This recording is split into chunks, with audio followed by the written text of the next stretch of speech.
어제는 여기 열애 전에 세 분의 부처님 점안식이 있었습니다. 약 300여 명이 왔습니다. 이어서 오늘은 정기법 회일이고 또 제일인데다가 처음 점안을 했기 때문에 해서 부처님께 공양을 드린 것입니다. 어제 오신 분들, 또 오늘 나와주신 분들, 우리 영산불교 현지궁에 성능공덕 많이 지은 분들, 성능공덕 따라 대단히 많은 업장이 손을 대었습니다. 오늘도 중요한 법문이 되겠습니다. 이 법문 내용은 녹음이 되기 때문에 많이 구입해 가져가십시오. 이 사람이 조계종에서 한 50년 있었거든요. 조계종에서 상임 포교사로 있었습니다.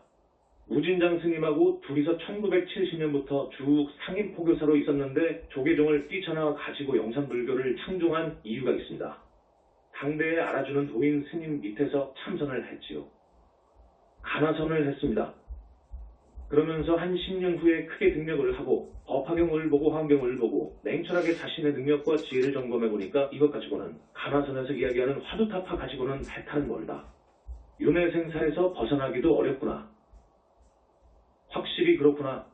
그리고 나서 염불로 돌아섰습니다. 용감하게 염불로 돌아섰습니다. 잘 돌아선 것입니다. 30년을 온갖 고생도 하면서 내가 최고다. 내가 부처다. 고하는 사람도 두 사람 만나서 몇 년 동안 함께 공부도 하고 담론도 했고 또 기독교 목사인데 그를 따르는 제자들이 이 사람은 예수보다도 훨씬 더 앞에 가 있습니다라고 해요. 무엇인가 하고 알아보니까 그럴 만도 해요.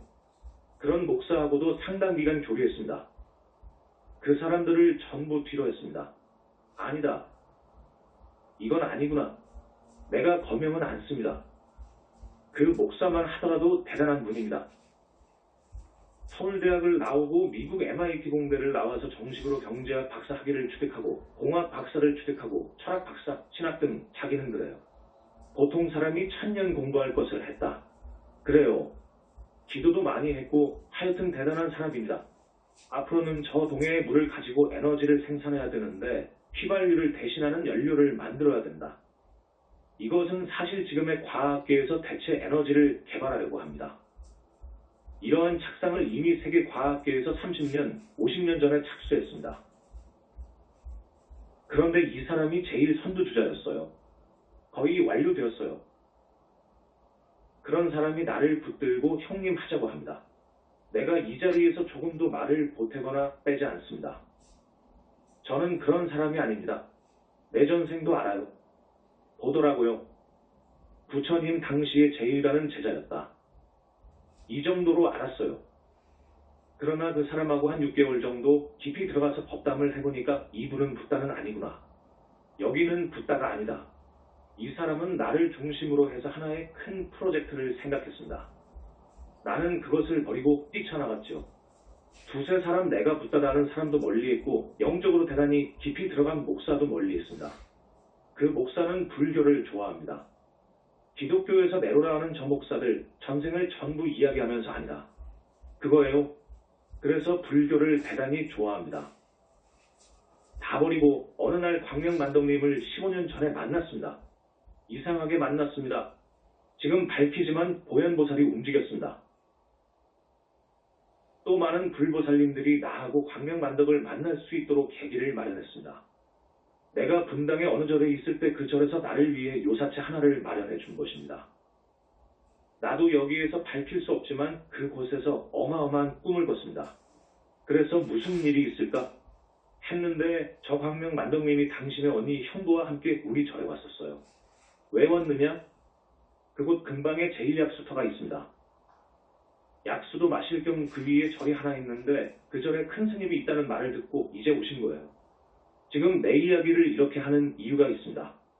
이 이야기는 처음 합니다. 오늘의 법문 제목은 우리는 붓다 회상입니다.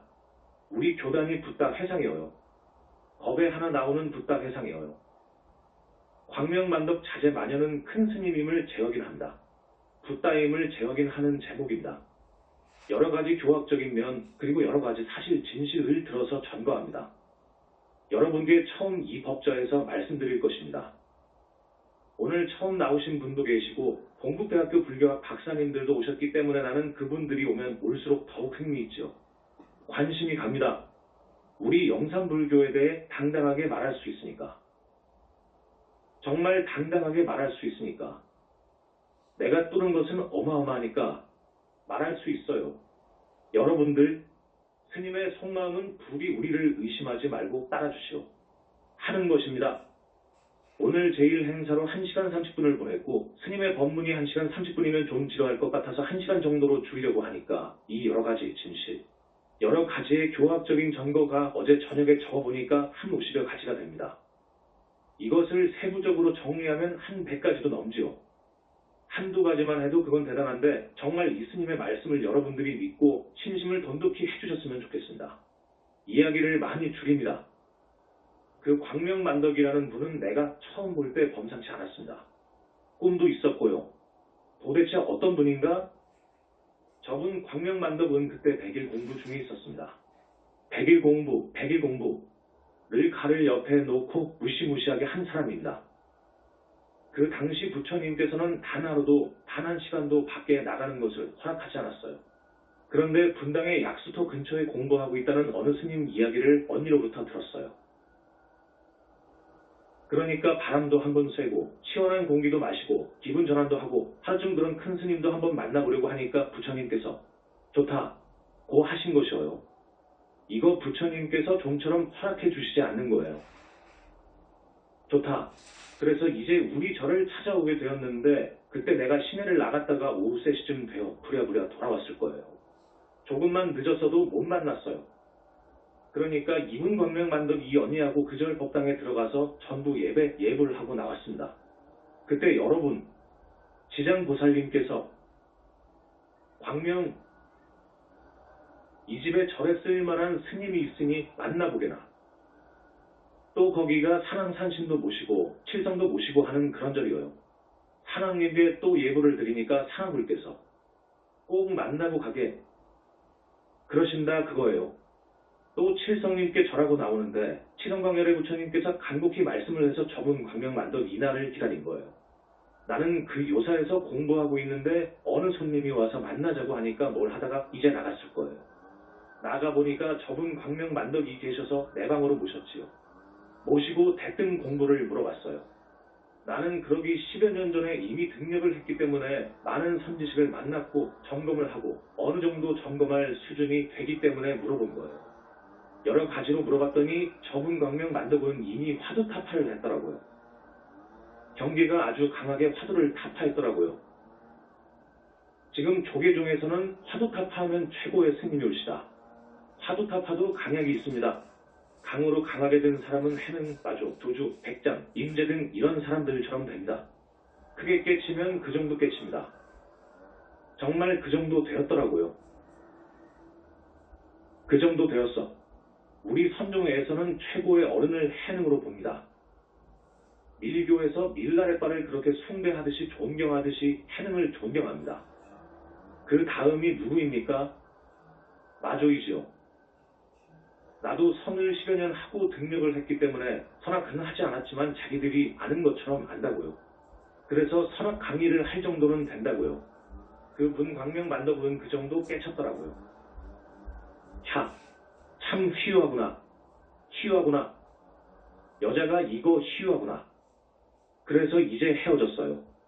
내가 그분 광명만덕의 전화번호를 따고 싶더라고요. 물어서 땄지요. 따놓고 내가 내일 저녁 8시에 전화하리다. 하고 약속했습니다. 우리는 1초도 어김없이 정확히 약속을 지키거든요. 그 다음날 저녁 8시 정각에 전화를 했습니다. 딱 받으시더라고요. 아마 그때 공부하시는 분을 붙들고 한 30분 전화 통화했을 거예요. 더 이상의 깊이를 들어갔나 했더니 보살의 경계를 넘어갔더라고요. 여러분, 보살의 경계가 있습니다. 자력으로는 보살이 안 됩니다. 여러분. 절대 자력으로 뚫어갔다는 것은 범상한 사람이 아니옵시다. 여러분, 내가 자력으로 보살이 될 수 없는 이유에 대해 법문을 많이 했지요. 타력 부처님의 가피가 아니면 절대로 보살은 못 된다. 첫째, 한산 정리를 해줘야 됩니다. 이것은 우리 신도분들은 무슨 말인지 좀 알 거예요. 이거 없으면 안 됩니다. 둘째, 영체 분리를 해줘야 됩니다. 셋째, 정토에 아기보살이 태어나야 됩니다. 그 아기가요. 넷째, 여자이면 변녀상남이 되어야 됩니다. 이러한 것은 자력으로는 절대 안 됩니다. 그렇지 않습니까? 처음 오신 분들께는 이것을 설명해 줘야 되는데 죄송합니다. 이 현상계 존재의 속성은 세 가지입니다. 무상, 고업, 무아입니다. 이것을 철견하면 거기가 아란인 거예요. 그건 맞는 거요. 철견하면 아란이요. 저기 남방불교의 윗바사나 같으면 철견하면 거기는 아란으로 쑥 올라가는 거예요. 깨쳐서 화두타파에서 화두타파 갖고는 아란이 아닙니다. 아무리 강으로 해도 아닙니다. 여기서는 다시 두타행으로 들어가야 됩니다. 두타행이 뭐냐? 나 없는 공부를 하라고요. 나 없는 공부, 무아의 공부를 해야 되는 거예요. 공을 실천해야 되는 거예요. 그래서 착이 떨어져야 거기가 아란인 것입니다. 이 화두타파는요, 거기가 이제 아란이에요. 그런데 자기들은 조사라고 하지요. 조사를 부처같이 봐버리지요. 천만의 만만의 말씀이 오시다 여러분. 확실한 신념과 내모드를 걸고 분명하다는 것을 말씀드립니다. 아닙니다. 보살도 아닙니다. 거기가 어떻게 붓다입니까? 이건 어불성설이죠. 절대 아닙니다. 그런데 이분 광명만도 근보살을 넘어갔더라고요. 우선 이 빛의 정도가 있습니다. 빛의 종류가요.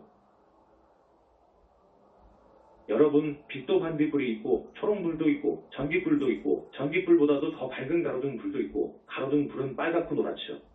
이 가로등 불보다도 아주 그냥 더 밝은 저기 교도소의 담장을 밝히는 사이트는 얼마나 밝습니까? 수은등이지요. 가로등 불보다 훨씬 밝지요. 그것보다도 더 밝은 빛, 모든 세상의 밝은 빛보다 더 밝은 빛이 자성에 비치어요. 마음짝이 비치어요. 이것을 보는 것이 견성이어요. 내가 오늘 법문한 것을 녹음해서 주시라고요. 우리를 잘 알지도 못하면서 비방하는 사람, 우리를 아니다고 하는 사람들한테 주라고요. 정토에 빛이 있습니다. 그 정토에 빛은 자막은빛이 올시다. 거기 올라가려면 그건 정말 어렵습니다. 자력으로는 안 됩니다. 오직 부처님의 가피라야 됩니다. 우리 부처님 회상에서는 지금 보살이 몇 명 나왔습니다. 우리 부처님께서 성근공덕을 보고 우리 교단을 위해서 성근공덕을 많이 짓고 전생의 성근을 보고 이만하면 되겠다 해서 보살지에 올려준 사람이 지금 약 10명이 돼요. 어마어마한 일이어요. 그 보살들은 정토보살과 조금도 다름없어요. 몸에서 빛이 나요. 성전은 몸에서 빛이 나야 됩니다. 그런데 여러분은 빛을 못 봅니다. 길을 공부한 사람, 영능력이 아주 뛰어난 사람은 봅니다. 오라라고 하지요. 오라를 봅니다. 그러나 내가 이야기하는 것은 영혼체의 빛을 봐야 돼요. 영혼체를 봐야 되는데 영혼체를 본 사람은 부처님 이후 거의 없어요. 그래서 이무아라고 하는 부처님 용어가 지금 아주 왜곡되어가지고 참묘하게 해석되어가지고 이 불교 교학이 불교가 망해버린 거예요. 저분 광명만덕 은거기를 통과하더라고요. 그 다음날 또 전화했습니다. 그래서 공부가 어느 정도 되었느냐.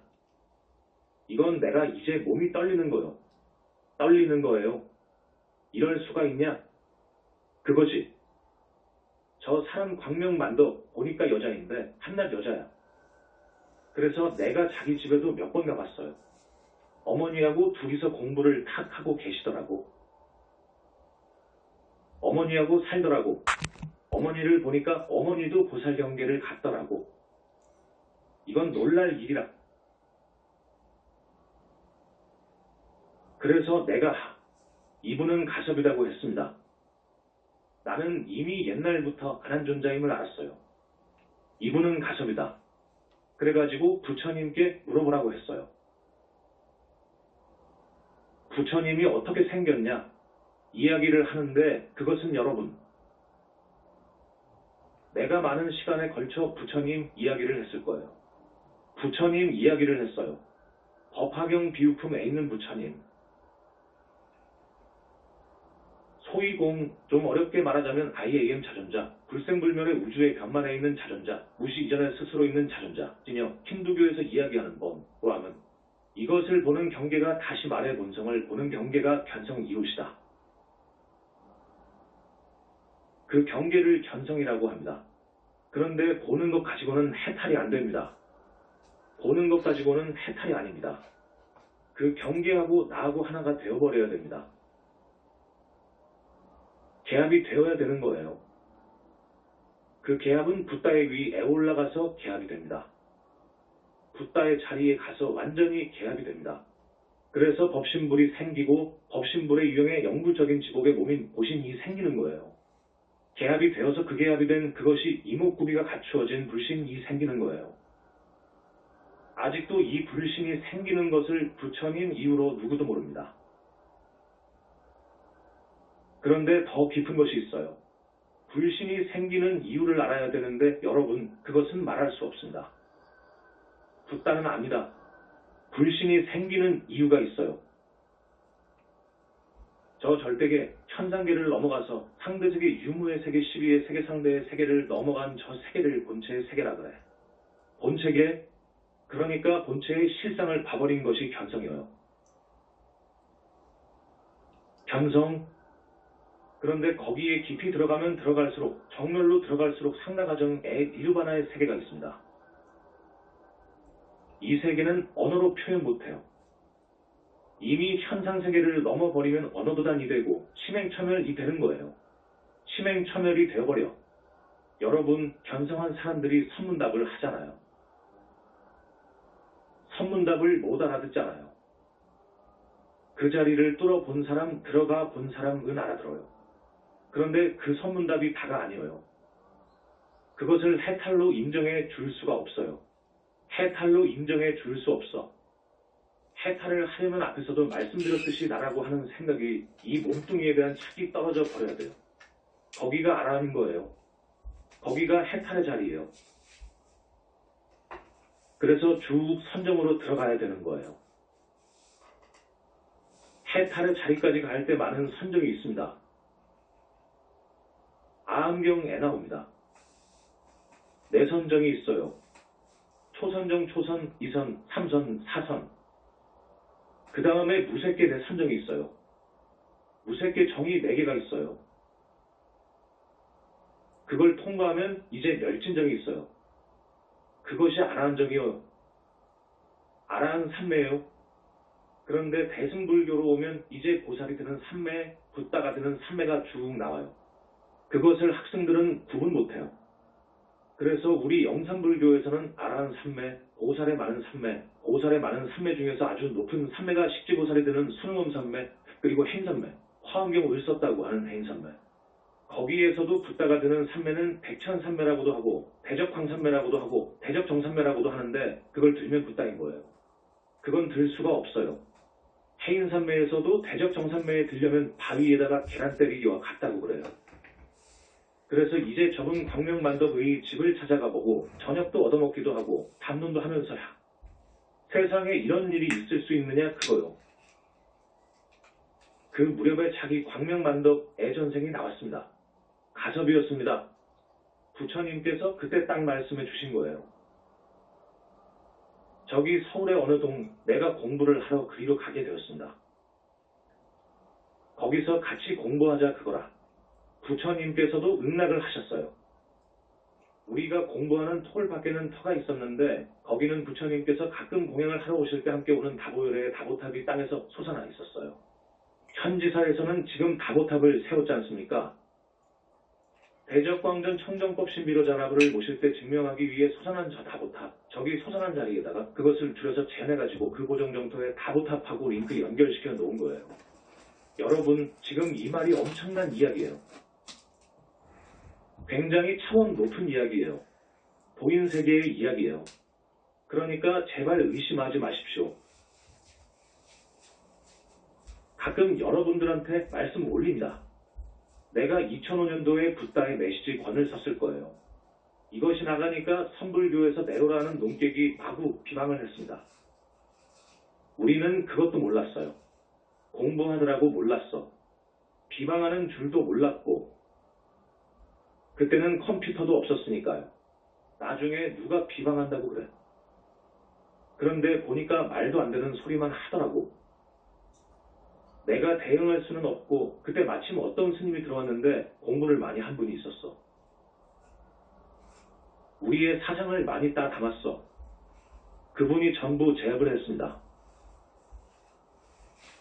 그런데 그 후로도 34년 전인가 어떤 스님이 들어왔다가 나간 적이 있는데 우리하고 접촉을 기피합니까? 광명만덕하고 나하고 접촉을 안 해주지. 우리 애들도 스님들도 접촉 못합니다. 다만 관음원에서 일하는 해명교정원장 같은 분은 아주 가까이 지내기 때문에 이분은 세상에 두 조각 나도 믿음이 철기둥입니다. 내가 지금까지 이야기한 것도 그 많은 이야기에 도 못했을 거예요. 도 못했지요. 도 못했을 거예요. 말할 수가 없어요. 밀장이기 때문에 그래요. 그러면 우리 스님은 자꾸 밀장 하시는데 도대체 밀장이 무엇인고? 궁금해 한다고 그래요. 내가 만났던 두 사람, 내가 붓다다. 하는 사람하고 많이 교류했다고 했지요. 그 사람들도 보신을 이야기해요. 보신 부처님을 이야기해요. 그것은요, 여기 현지사 춘천본사를 우리가 매입해서 들어올 때 여기에 진을 치고 그동안 살았던 천마의 집단이 있었습니다. 천마의 집단이 변화술에 능합니다. 공부하는 사람한테는 저 천마들이 가서 부처 행세를 딱 한다고요. 자기가 부처라는 거예요. 그런 천마들이 현신에서 나타나기 때문에 보신을 알아요. 그래서 우리가 가지고 있는 전부를 안 드러내는 거예요. 여러분, 미국과 소련이 핵기밀을 서로에게 줍니까? 절대 안 주는 거예요. 그렇기 때문에 중요한 말을 못해요. 내가 지금 왜 오늘 이렇게 말을 어느 정도 열고 하느냐? 필요가 있지요. 여러분이 꼭 알아들어야 돼요. 알아들어야 돼. 그래서 나는 우리 신도들이 한 사람이라도 지옥 악이 축생에 떨어지는 것을 원치 않아요. 한 사람도 빠짐없이 사막도에 가는 것을 구해내야 돼요. 신도 중에 어떤 사람이 지옥에 갔다고 하면 통곡할 거예요. 저 지옥에는 가면 안 돼요. 지옥은 있어요. 그런데 지옥이 있고 극락이 있고 짐승도 된다고 하는 사실은 2600년, 3000년 동안 어떤 성자가 나와서 이것은 확실하다고 주장하고 법문한 것은 없어요. 부처님 당시에는 그런 법문을 했지요. 그런데 가끔 도인이 오셨기 때문에 이것이 떠돈단 말이에요. 지옥을 이야기하고 극락을 이야기해요. 그것은 어쨌든 간에 영불종의 덕입니다. 부처님 이후로 그동안에 많은 아라함도 나왔고 보살들도 왔어요. 붓다도 한 10명 왔어요. 유마거사가 붓다예요. 그래서 이것이 이렇게 흘러온 거예요. 그런데 그 누구도 정식으로 확신을 가지고 법상에서 논리 정연하게 이야기한 적은 없어요. 이건 우리 영산불교가 처음이에요. 많은 이야기가 있습니다. 그 다음에 우리가 서울 어느 동으로 수도처를 옮겼어요. 그 수도처가 망량신 중에서도 구렁이신 무주고원 대장이 살고 있었어요. 좋은 터는 그런 것이 있어요. 꼭 그래요. 그것들을 쫓아버릴 때의 법력은 여러분이 상상 못해요. 그것들을 쫓아버렸습니다. 그것들이 안 가는 거예요. 그런 이야기며 여기에 털을 잡은 재미있는 이야기가 있습니다. 그 천마 집단을 쫓은 이야기, 일대 접전이 벌어진 거예요, 여러분. 무서운 전쟁이 벌어진 거예요. 저것들은 독가루며 독화살이며 불덩어리 등을 막 쏴붙인 거예요. 여러분, 티베트 밀교의 밀라레빠가 있잖아요. 밀라레빠 10만송을 읽어보세요. 자기를 따르는 많은 수행제자들을 저기 깊은 산 동굴에다가 넣어놓고 공부를 시킨 거예요. 그러면 동굴을 뺐을 때 꼭 무엇이 주인이 있어요. 신이 있기도 하고 망량신도 있기도 하고 하늘신도 있기도 하고 그런단 말이에요. 그것들하고 논쟁을 해서 뺏기도 하고 싸움을 해서 뺏기도 하고 그래요. 그런데 그것은 우리한테 비하면 약과예요. 여기 현지사는 기가 막힌 명당 중에 명당입니다. 이 사바세계에서 최고의 명당입니다. 이명당이라는 이유가 있습니다. 이 성지, 여기는 진짜 성지입니다. 아시는 분은 알 거예요. 도대체 뭐가 어떠하길래 그렇게 성지라고 하오? 부처님 나라에서 쏟아지는 무량광 기둥, 그 말씀을 들어본 적이 있습니까? 여기가 그래요. 붓다가 아무 데서나 나오지 않아요. 장소가 있어요. 영지버섯도 최고의 산삼도 나는 곳에 나는 거예요. 서울의 어느 동 우리 제2의 수도처에서 부처님께서 자꾸 가자고 하시는 거예요. 자꾸 여기까지는 광명만덕의 기가 다 먹어버렸으니까 붓다가 될 길을 다 먹었으니까 자제마녀는 다른 데로 가야 된다. 다른 데로 이사 가라. 고 해서 우리가 며칠에 걸쳐 전국을 다닌 거예요. 저기 부산 삼난진까지 갔었어요. 좋다는 데는 다 가서 본 거예요. 저기 충청도 음성 저쪽 청주 쪽까지 내려가기도 했습니다. 그런데 하루는 보명부처님께서 북한강을 끼고 쭉 가라. 고 하신 거예요. 정확히 말씀해 주시지 않습니다. 우리의 지혜에다가 맡긴 거예요. 그래서 이제 가평을 넘어서 저기 북한강변을 끼고 가라고 했으니까 춘천 시내로 안 가고 강변으로 오다가 보니까 여기까지 우리가 온 거예요. 콜택시 한 대 불러가지고 다녔습니다. 우리가 속으로 여기가 어디 좋은 곳이 있는 것 같다는 생각이 들었습니다. 그래서 여기에 면사무소에 들리니까 이쪽 이장의 전화번호를 가르쳐 주더라고요. 도로가 옆에 저쪽 가스 충전소에 갔더니 그분이 기름을 넣고 있더라고요. 그 이장을 통해서 저기 서울집 가정집도 보고 그 옆에도 보고 또 쭉 지나가서 몇 군데도 보고 지금의 현지사를 보고 했던 거예요. 여기가 따고와 닿았다고요. 그러니까 부처님들 쪽에서 어떤 무엇이 있었습니다. 그래서 여기를 잡았는데 그때 여기는 굉장히 열악하여 사람이 살 수가 없었어요. 아주 더럽고 지형도 언덕배기고 이건 뭐 살 수가 없어. 그래서 여기에 중심이 어디가 있습니다. 그 300평만 사는 거예요. 돈도 없었습니다. 정말 돈도 없었습니다. 공부만 하니 돈이 있나? 없어. 여기 300평만 어떻게 살고 했었습니다. 그 당시 땅 주인이 춘천시청의 어느 계장이라고 해서 만났더니 300평만 떼어서는 팔지 않는다고 그래. 매입하려면 1800평을 다 매입하라 그거요. 마침 그 계장도 불교 신도였습니다. 우리의 어려운 사정을 말했더니 계약금을 걸면 1년의 유예를 주겠다고 했습니다. 돈은 1년 후에 지불해도 좋다 그거요. 그래서 1800평으로 계약한 거예요. 일단 땅을 매입해 놓고 조립식으로 짓기 시작한 것입니다. 이것이 한 10년 전 이야기입니다. 그랬는데 아이고 여기에 이거 무시무시한 천마집 땅에 살고 있네. 이건 안 돼. 이런 것 있으면 안 돼요. 여러분 이거 있으면 안 됩니다. 집을 빼앗으면 안 됩니다. 큰 나무를 베면 죽기도 하잖아요. 큰일 나지요. 이유가 있어요. 그 귀신집을 빼앗으면 큰일 나는 거예요. 여기는 자기들이 대대로 몇백 년을 진치고 있고 파워 힘가 있는 그런 하늘신인데요. 우리한테 줍니까? 그러니까 너희들 인연이 다 되었다. 고해도 안 돼. 막무가내예요. 이거 안 되는 거요. 안 돼. 가라는 거요. 그러니까 할 수 없이 대결한 거예요. 그런 경우에도 그렇고요. 결국은 일망타진해가지고 전라도의 다른 터를 잡아주고 보낸 것입니다. 그 아라한에서 보살이 되려면 엄청나게 마장이 끼입니다. 여러분 그걸 알아야 됩니다. 또 하다못해 화두탑 하려고 해도 굉장한 마장이 뜹니다. 좋은 일에는 막아 낍니다.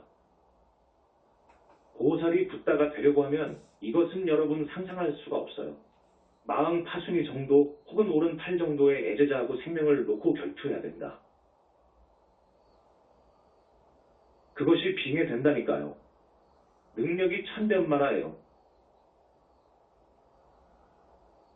경전에는 그런 소식이 없습니다. 그저 부처님께서 오도하실 때 그 무슨 탐진치를 빗대어가지고 마녀들이 유혹한다고 하는 이런 장면이 나오는데 그건 약과예요. 무시무시한 마장이 막아 있는 거예요. 가령 아라 안에서 보살이 될 사람, 우리 바운다리 안에 와버렸으니까 부처님께서 쉽게 인간해 주시는 것이지 밖에서 한다고 하면 아라 안에서 보살은 못 된다니까요. 자력으로는 안 된다니까요. 천마의 방해, 마장 때문에 못 한다니까요, 여러분. 할 수가 없는 거예요. 우리 힘으로는 육신을 가진 인간으로서는 저 마장을 이길 수가 없는 거예요.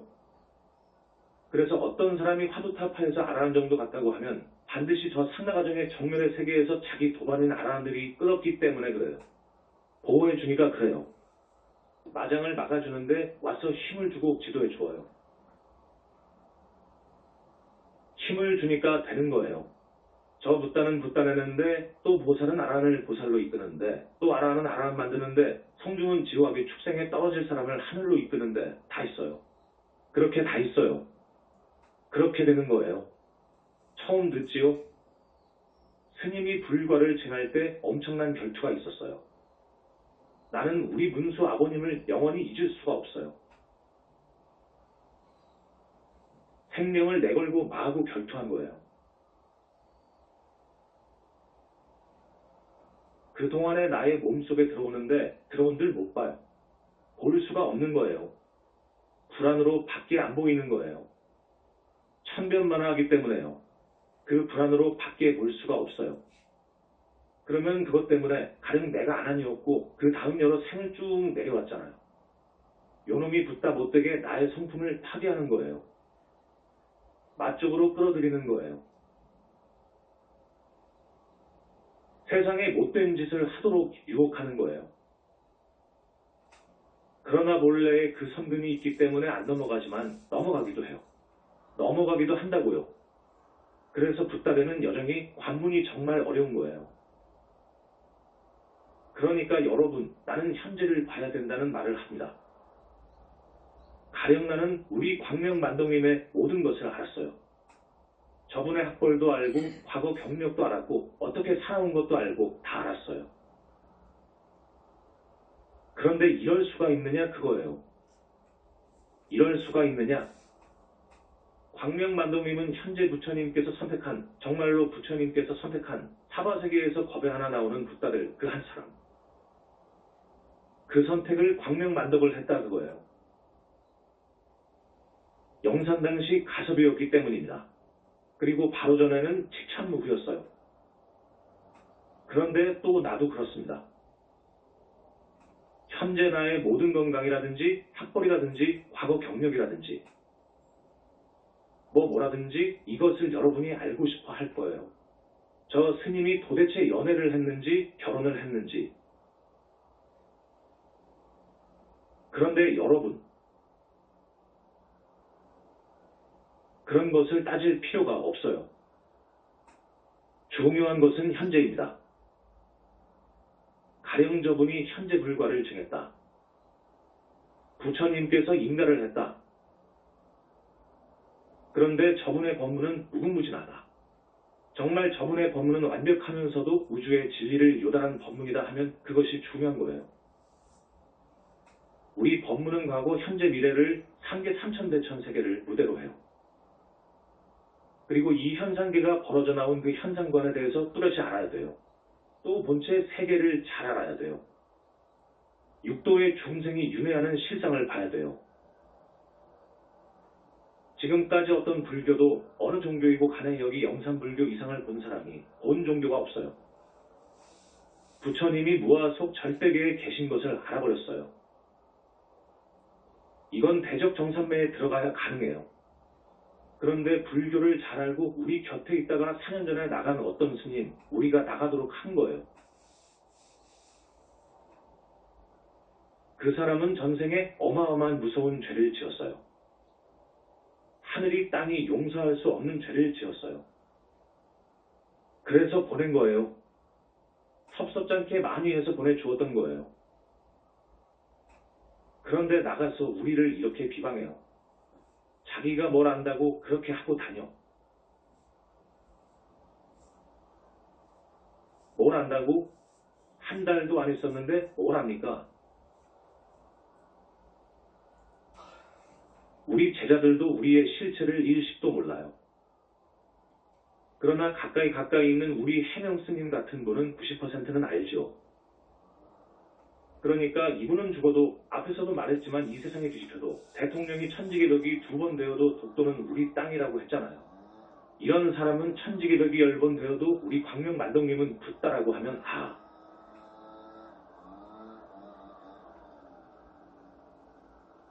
그러지요. 아니까 밀장을 많이 이야기해서 아니까 여러분들에게는 밀장을 이야기할 수가 없어요. 밀장을 이야기할 수가 없는 거예요. 조금은 이해하겠습니까? 부처님께서 이 세상에 오신 번호가 있어요. 출세 번호라고 해요. 이것을 법화경에서는 일대사인년이라고 합니다. 일대사인년이라는 말이 무슨 말이냐? 우리들은 착한 사람이 되어서 죄를 짓지 않고 좋은 일 많이 하고 부처님 공부를 많이 해서 윤회에 떨어져서는 안 되고 윤회를 벗어나야 되고 삼계를 탈출한 보살이 되어야 되고 구경에는 붓다가 되어야 돼요. 붓다가 되어야 영원히 멸도하지 않거든요. 부처님께서 이걸 전해주러 오신 거예요. 저 예수나 저 누구나 저 외도의 수장들은 언젠가 그 자리를 다음 사람한테 물려줄 때가 있어요. 언젠가 그 자리를 주고 나올 때가 있어요. 사람으로 올 때가 있어요. 영원하지 않는 거예요. 사람으로 오게 되면 그런 자리에 다시 간다는 보장이 없어요.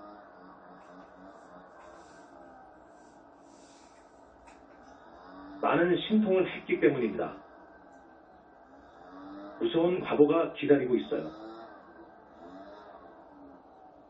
그러나 붓다는 불과를 증하면 법신불, 보신불이 생기잖아요. 여기 내 영체가 무량광 빛으로 되어 있거든요.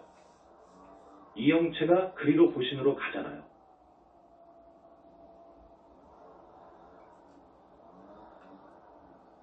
보신불과 합해버리잖아요. 무량업종광이라는 빛으로 이루어져 있기 때문에 미래제가 다 하도록 멸도할 수 없어요. 오직 붓다만이 그래요. 그래서 부처님께서는 붓다의 길로 가도록 인도하시는 겁니다.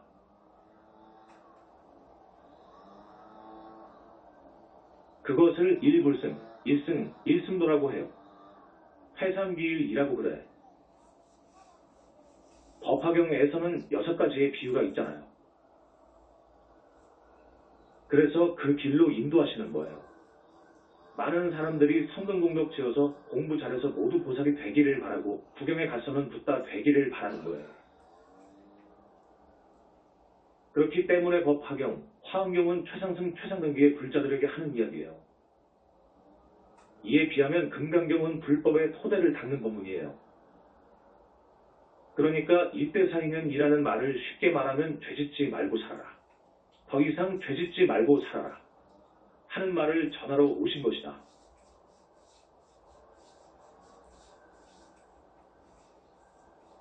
업을 지으면 반드시 과보를 받으니까 그 업의 종자는 썩지를 않아. 부패하지를 않아. 과보를 반드시 받아. 죄짓지 말라. 그런데 세상 사람들이 사는 모습을 보면 어떤 사람은 무서운 죄를 짓기도 해요.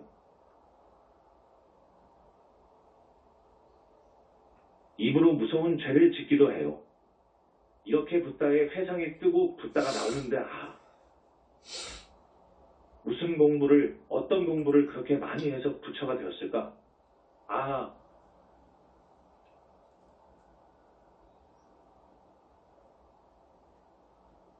그 말씀을 좀 알아보자. 이렇게 관심을 가지면서 알려고 해야 되지 않습니까?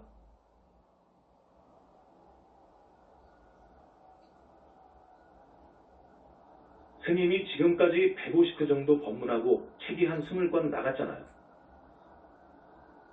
그래서 긍정적으로 봐야 되는데 이건 그냥 자기들 마음 세계하고 너무도 동떨어져 있으니까 이건 그냥 인정을 하지 않는다고요. 인정을 안 해요. 더구나 지옥종자들은 이건 뭐 이게 말이 되냐고 하지요. 험담하고 흉보고 비방하고 능멸해버리면 이거 큰일 나는 거예요. 오역죄인 거예요. 오역죄 아시죠? 아버지 어머니를 죽인 죄, 부처님 몸에서 피를 내게 한 죄, 붓다 불과를 이룬 사람한테 피를 내게 한 죄, 마음에 상처를 준 죄. 정말로 마음 아프게 해서 상처를 주면 이건 오역죄인 거예요. 이 붓다 회상 이걸 파괴해버리면 큰일 나는 거예요. 파와합승이에요. 파와합승 죄이거든요. 이러려고 한단 말이에요. 그런 사람들이 있기 때문에 여러분들한테 행여 높아심에서 상기시켜드립니다. 아라함 같은 성자를 죽인 죄. 우리 현지사 신도분들은 정말로 착합니다. 아주 착해요. 그러나 우리가 이렇게 너무 빨리 크니까 주위의 시기 질투가 심합니다. 사람들이 가지각색에다가 여러 층층이잖아요. 그런 사람이 나오지 않기를 너무너무도 바랍니다. 그런 사람이 안 나오기를 바라는 마음 간절합니다. 그래서 오늘 이런저런 말씀을 드리는데 지금 교학적인 전거가 한 50가지가 있어요. 그 사람이 붓다냐 아니냐 하는 것은 3가지입니다. 첫째, 저 모아석 절대세계에 불신이 있느냐 없느냐 하는 것입니다. 이것은 필요충분 요건입니다. 불신이 있으면 그건 붓다인 거예요. 둘째, 부처님께서 인간했느냐. 셋째, 그 사람의 영혼체가 무량광덩어리가 되었느냐.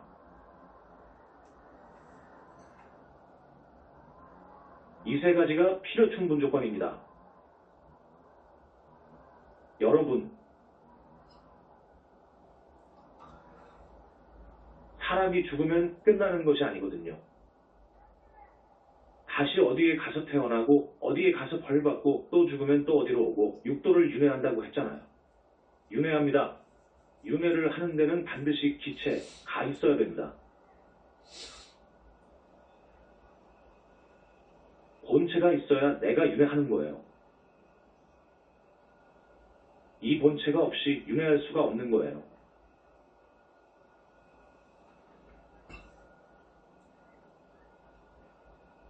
지금 여러분의 몸속에 본체가 들어가 있는 거예요. 우리 영산불교에서는 그것을 영혼체라고 해요. 영혼체. 그런데 그 영혼체를 볼 수가 없어요. 붓다의 경지에 가서 그 영혼체가 보이는 거예요. 지금까지 그 영혼체를 완전하게 본 사람이 없습니다. 그 어떤 학생, 부처님같이 대단하다고 하는 학생인 용수, 우착 세친 호법 원효도 못 봤습니다. 그건 확실합니다. 못 봤기 때문에 오늘날 유식하기 묘하게 되어버렸잖아요. 7식, 8식이 없는 거예요. 그런데 7식, 8식을 잘도 만들어가지고 지금 구조를 그려놨지요. 유식학을 만들어내놨어. 골조를 잘 해놨어. 그러나 영혼체의 기능이 7식, 8식이잖아요. 우리가 짓는 모든 업은 자기 영혼체로 흘러 들어갑니다.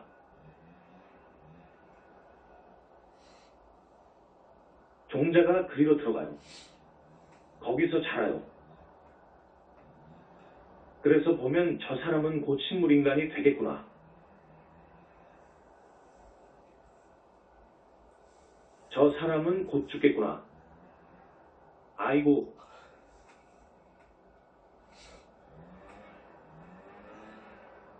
저 사람 큰일 났다.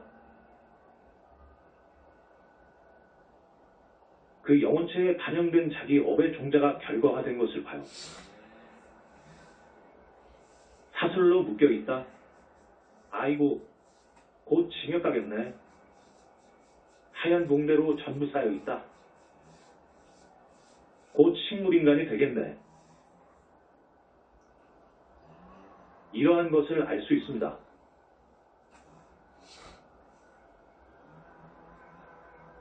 이 업장은 부처님 밖에 소멸해 줄 수가 없어요. 우리 거룩하신 부처님은 어마어마한 능력이 있어요. 정말로 항아사에 신통요용이 있어요. 상상할 수 없이 많은 능력이 있어요. 지금의 교학에서는 이것을 몰라요. 유마경을 보면 붓다 된 사람들의 능력이 좀 나와요. 부사위한 해탈의 힘이 있어요.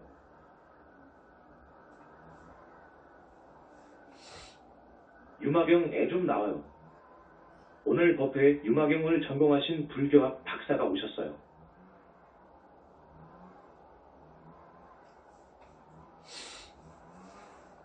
한마디로 말하면 이 삼천대천세계가 무수히 많아요.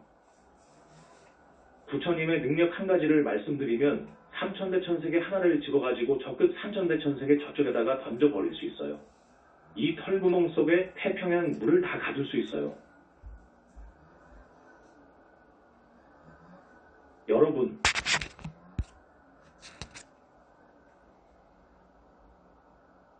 상상하겠습니까? 이게 진짜 부처님의 경지예요. 여기는요,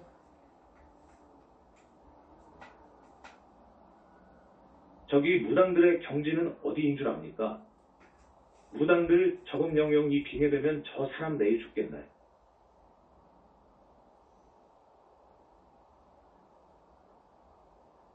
하고 핀셋으로 딱 뽑아서 말할 정도의 힘이 가끔 있어요. 그건 빙의된 것 때문에 그래요. 귀신이 빙의되어서 그래요. 다 아느냐? 가는 또 몰라요.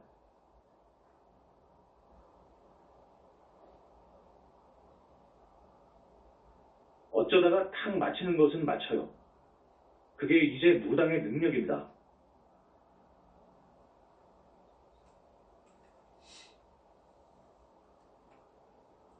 그래서 우리 정법문 중에서는 부처님께서 절대로 예언을 못하게 합니다.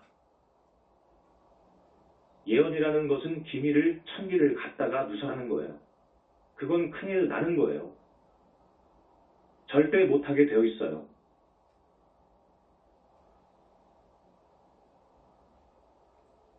그래서 우리들에게는 그런 능력을 안 줍니다. 부처님께서 막아버려요. 그런 죄를 못 짓도록 막아버려요. 아라한은 어느 정도 능력이 있는 줄 압니까? 우선 하늘사람을 신이라고 해요. 신들의 능력은 어느 정도냐? 5통 정도는 부족해요. 5통, 그러니까 신족통, 천이통, 천한통, 숙명통, 타심통, 이것을 갖추고 있어요. 아라한 정도 되면 어떠냐? 아라한, 그러니까 성중들의 반열에 드는 사람들 중에 제일 높은 성자이지요.